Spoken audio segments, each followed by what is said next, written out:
السلام علیکم ورحمۃ اللہ وبرکاتہ۔ نحمدہ نصلی علی رسول اللہ کریم، اما بعد فاعوذ باللہ من الشیطان الرجیم، بسم اللہ الرحمن الرحیم۔ رب اشرح لی صدری ویسر لی امری واحلل عقدۃ من لسانی یفقہوا قولی۔ اسٹوری آف حضرت محمد صلی اللہ علیہ وسلم پارٹ 2۔ مکہ مکرمہ سے مدینہ منورہ کی طرف ہجرت۔ محمد صلی اللہ علیہ وسلم کے صحابہ ابتدائی مسلمان کو مدینہ شہر کی طرف ہجرت کرنے کا حکم دیا گیا تھا۔ کچھ کو روکا گیا تھا اور وہ ہجرت کرنے کے قابل نہیں تھے اور دوسرے گروہوں میں ہجرت کر گئے تھے۔ مکہ میں مسلمانوں کا جو کچھ بچا تھا وہ خود نبی صلی اللہ علیہ وسلم اور آپ کے 2 اصحاب تھے، آپ کے قریبی دوست ابو بکر اور ان کے چچا زاد بھائی علی۔ قریش نے محمد صلی اللہ علیہ وسلم کو قتل کرنے کی سازش کی۔ جب معلوم ہوا کہ آپ کے صحابہ مدینہ کی طرف ہجرت کر چکے ہیں، قریش کو خوف تھا کہ وہ بھی ہجرت کر جائیں گے اور دین اسلام دنیا کے دوسرے حصوں میں پھیل جائے گا۔ محمد صلی اللہ علیہ وسلم کو جبریل علیہ السلام نے قتل کی سازش کی اطلاع دی۔ اس اہم معلومات کے ساتھ انہوں نے اپنے 2 ساتھیوں کے ساتھ مکہ شہر کو بحفاظت چھوڑنے کا منصوبہ بنایا۔ مدینہ منورہ کی طرف ہجرت کرنے کے لیے مکہ سے نکلنے سے 1 رات پہلے رسول اللہ صلی اللہ علیہ وسلم اپنے گھر کے بجائے ابو بکر کے گھر سو گئے۔ انہوں نے اپنے چچا زاد بھائی علی سے بھی کہا کہ وہ اسی رات اپنے بستر پر سو جائیں اور قریش کو یہ سوچنے پر مجبور کریں کہ وہ قتل کی سازش سے بے خبر تھے۔ جب رات ہوئی تو قریش کے چند افراد رسول اللہ صلی اللہ علیہ وسلم کے گھر کے باہر انتظار میں بیٹھے ہوئے تھے کہ آپ صلی اللہ علیہ وسلم باہر آئیں تاکہ آپ صلی اللہ علیہ وسلم کو قتل کر دیں۔ ان کی سازش کو اس وقت ناکام بنا دیا گیا جب انہیں معلوم ہوا کہ محمد صلی اللہ علیہ وسلم جا چکے ہیں۔ وہ غیر محافظ پکڑے گئے تھے اور جس شخص کو وہ مارنا چاہتے تھے وہ فرار ہو گئے تھے۔ اللہ تعالیٰ نے محمد صلی اللہ علیہ وسلم کو ان لوگوں کی شیطانی چال سے بچا لیا اور یہ آیت نازل فرمائی۔ اور یاد کرو جب کافروں نے آپ کے خلاف سازش کی تھی کہ آپ کو قید کر دیں یا آپ کو قتل کر دیں یا آپ کو آپ کے گھر یعنی مکہ سے نکال دیں، وہ سازش کر رہے تھے اور اللہ بھی تدبیر کر رہا تھا اور اللہ سب سے بہتر تدبیر کرنے والا ہے۔ قرآن باب 8 آیت 30۔ اس کے فوراً بعد رسول اللہ صلی اللہ علیہ وسلم اور ابو بکر رضی اللہ تعالیٰ عنہ نے اس موقع کو استعمال کرتے ہوئے مکہ سے نکل کر مدینہ منورہ کا راستہ اختیار کیا۔ علی بھی اس کی پیروی کریں گے اور اس کے فوراً بعد نئے شہر کا رخ کریں گے۔ اسلامی تاریخ کا یہ اہم واقعہ ہجرت کے نام سے مشہور ہوا اور یہ اسلامی کیلنڈر کے آغاز کا بھی نشان ہے۔ وطن مدینہ میں وقت۔ ہجرت سے پہلے مدینہ میں بہت سے مسلمان آباد تھے۔ رسول اللہ صلی اللہ علیہ وسلم کی شہر آمد کے وقت وہاں رہنے والے مسلمان بہت خوش تھے۔ بہت سے لوگ خوشی سے اللہ اکبر خدا عظیم ہے کا اعلان کر رہے تھے۔ مرد، عورتیں اور بچے ان سے ملنے گھروں سے نکل رہے تھے۔ جب وہ پہلی بار شہر پہنچے تو انہوں نے تاریخ اسلام کی پہلی مسجد قباء نامی قصبے میں تعمیر کروائی جو مدینہ کے نواح میں واقع ہے۔ مدینہ کے اندر دوسری مسجد بھی بنوائی۔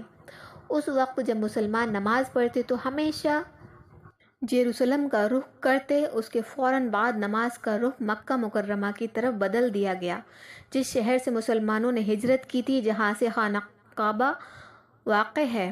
مکے کے مہاجرین جنہیں مہاجرین کہا جاتا ہے اور مدینہ کے باشندوں جن کو انصار کہا جاتا ہے کے درمیان بھائی چارے کا ایک مضبوط احساس رسول اللہ صلی اللہ علیہ وسلم نے قائم کیا تھا۔ انہوں نے مختلف برادریوں کے ساتھ معاہدے بھی کیے جن میں یہود اور قبائل پہلے سے مدینہ میں مقیم تھے۔ مدینہ منورہ میں اپنے 10 سال کے دوران رسول اللہ صلی اللہ علیہ وسلم اسلام کا پیغام پھیلاتے رہے اور پورے عرب میں ہزاروں لوگوں نے ایمان قبول کیا۔ قدرتی طور پر مکہ اور دیگر جگہوں پر آپ کے دشمن خاموش نہیں بیٹھے تھے۔ مسلمانوں کو آنے والے سالوں میں بہت سی اہم لڑائیوں کا سامنا کرنا پڑا، جیسے جنگ بدر، جنگ احد، خندقوں کی لڑائی جہاں مدینہ شہر کا محاصرہ تھا، اور دوسری لڑائیاں جن کا اس ابتدائی رہنمائی میں احاطہ نہیں کیا جائے گا۔ نبی صلی اللہ علیہ وسلم کی زندگی میں اس وقت کے اہم ترین واقعات میں سے ایک فتح مکہ تھا۔ مدینہ منورہ میں 8 سال رہنے کے بعد اپنے گھر سے ہجرت کرنے والے مسلمان بالآخر واپس لوٹنے میں کامیاب ہو گئے۔ اگرچہ مکے کے باشندے وہی لوگ تھے جنہوں نے کئی سالوں تک نبی صلی اللہ علیہ وسلم پر ظلم کیا، محمد صلی اللہ علیہ وسلم کسی کو نقصان پہنچانے کے ارادے سے شہر میں داخل ہوئے۔ مکے میں بہت سے لوگ جنہوں نے ماضی میں مسلمانوں پر ظلم کیا تھا ان کے خلاف قتل و غارت کی توقع کر رہے تھے۔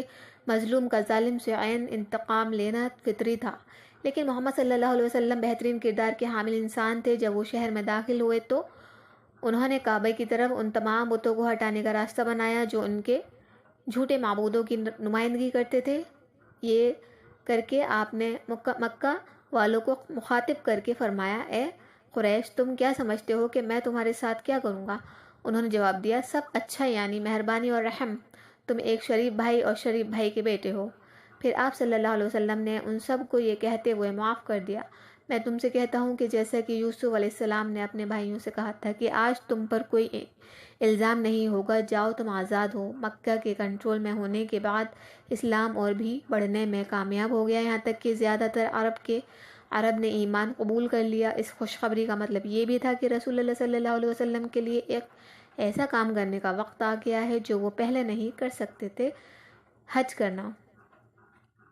اب آتا ہے الوداعی حج اور آخری خطبہ۔ رسول اللہ صلی اللہ علیہ وسلم نے ہجرت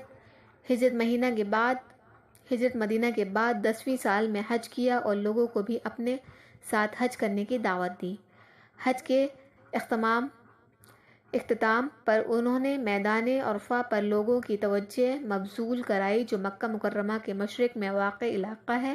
اس موقع کو انہوں نے لوگوں کو اپنا آخری خطبہ دینے کے لیے استعمال کیا، اے لوگوں، مجھے توجہ دلاؤ کیونکہ میں نہیں جانتا کہ اس سال کے بعد میں پھر کبھی تمہارے درمیان رہوں گا یا نہیں، اس لیے جو کچھ میں تم سے کہہ رہا ہوں اسے غور سے سنو اور ان باتوں کو ان لوگوں تک پہنچا دو جو آج یہاں موجود نہیں ہو سکے۔ اے لوگوں، جس طرح تم اس مہینے، اس دن، اس شہر کو مقدس سمجھتے ہو، اس طرح ہر مسلمان کی جان و مال کو بھی مقدس امانت سمجھو۔ جو سامان آپ کے سپرد کیا گیا ہے وہ ان کے حقداروں کو واپس کر دیں، کسی کو تکلیف نہ دو تاکہ کوئی تمہیں تکلیف نہ دے۔ یاد رکھو کہ تم اپنے رب سے ضرور ملو گے اور وہ تمہارے اعمال کا حساب لے گا۔ اللہ تعالیٰ نے تم پر سود لینے سے منع کیا ہے، لہٰذا اب تمام سود معاف ہو جائیں گے، تاہم آپ کا سرمایہ آپ کے پاس ہے، تم نہ تو کسی قسم کی ناانصافی کرو گے اور نہ ہی برداشت کرو۔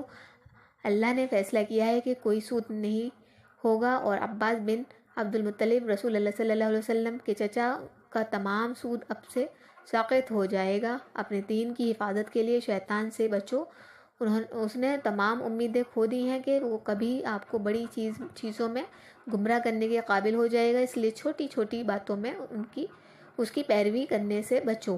اے لوگو، یہ سچ ہے کہ تمہاری عورتیں کے بارے میں تمہارے کچھ حقوق ہیں لیکن ان کے بھی تم پر حقوق ہیں۔ یاد رکھو کہ تم نے انہیں صرف اللہ کے بھروسے اور اس کی اجازت سے اپنی بیویوں کے طور پر لیا ہے۔ اگر وہ تیرے حق کی پابندی کریں تو ان کا حق ہے کہ انہیں کھلایا جائے اور حسن سلوک کا لباس پہنایا جائے۔ اپنی عورتوں کے ساتھ اچھا سلوک کریں اور ان کے ساتھ حسن سلوک کریں کیونکہ وہ آپ کی شراکت دار اور پرعزم مددگار ہیں، اور یہ آپ کا حق ہے کہ وہ کسی ایسے شخص سے دوستی نہ کریں جس کو آپ پسند نہ کرتے ہوں، اسی طرح کبھی بدکار بھی نہ ہوں۔ اے لوگوں، میری بات دل سے سنو، اللہ کی عبادت کرو، اپنا پنجگانہ نماز ادا کرو، رمضان کے روزے رکھو اور اپنے مال زکوٰۃ میں دو، استطاعت ہو تو حج کر لو۔ تمام انسان آدم و حوا سے ہیں، کسی عربی کو کسی عجمی پر کوئی فضیلت نہیں ہے اور نہ ہی کسی عجمی کو عربی پر کوئی فضیلت ہے، کسی گورے کو کالے پر اور کالے کو گورے پر کوئی فضیلت نہیں سوائے تقویٰ نیک عمل کے۔ جان لو کہ ہر مسلمان کا بھائی ہے اور مسلمانوں کا بھائی چارہ ہے، کسی مسلمان کے لیے کوئی بھی چیز جائز نہیں ہوگی جو کسی ساتھی مسلمان کی ہو جب تک کہ اسے آزادانہ اور خوشی سے نہ دیا جائے، اس لیے اپنے آپ پر ظلم نہ کرو۔ یاد رکھو ایک دن تم اللہ کے سامنے پیش ہو کر اپنے اعمال کا جواب دو گے، پس خبردار میرے جانے کے بعد راہ راست سے نہ بھٹکنا۔ اے لوگوں، میرے بعد کوئی نبی یا رسول نہیں آئے گا اور نہ کوئی نیا ایمان پیدا ہوگا، لہٰذا اے لوگوں اچھی طرح سمجھو اور ان باتوں کو سمجھو جو میں تمہیں پہنچا رہا ہوں۔ میں اپنے پیچھے 2 چیزیں چھوڑے جا رہا ہوں، قرآن اور اپنی مثال سنت، اور اگر تم ان پر عمل کرو گے تو کبھی گمراہ نہیں ہوگے۔ وہ تمام لوگ جو میری بات سنتے ہیں وہ میری بات دوسروں تک پہنچائیں گے اور وہ دوبارہ دوسروں تک پہنچائیں گے، اور آخری لوگ میری باتوں کو ان لوگوں سے بہتر سمجھ سکتے ہیں جو براہ راست میری بات سنتے ہیں۔ اے اللہ گواہ رہے کہ میں نے تیری قوم تک تیرا پیغام پہنچا دیا ہے۔ حضرت محمد صلی اللہ علیہ وسلم۔